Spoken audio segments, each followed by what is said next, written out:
eta zelan egin euskara etorkizuneko hizkuntza, danok behukiko dugula zer esana. Librezale aurkeztu aurretik, nire burua aurkeztuko dut. Lehen udanek egin ditu aurkezpen batzuk, baina interneteko nire ustez kontu garrantzitsuenak aipatzek itxi dituene, ondo datorkit burua aurkezteko.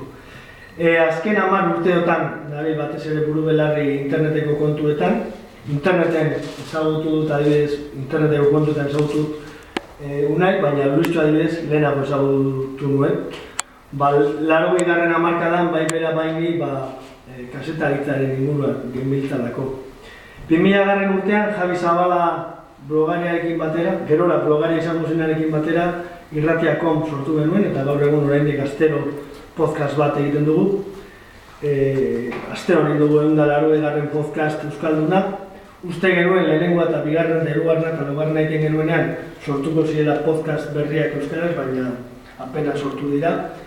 Gero blogen estandarekin, guk ere ekin genuen blogak egiteari, 2004ko abenduaren 3an sortu nuen, egunkariako auzipetuak Madrilera deklaratzera joan ziren egun batean, eta euskarari nazioarteko eguna deitzen hasi zitzaizkion.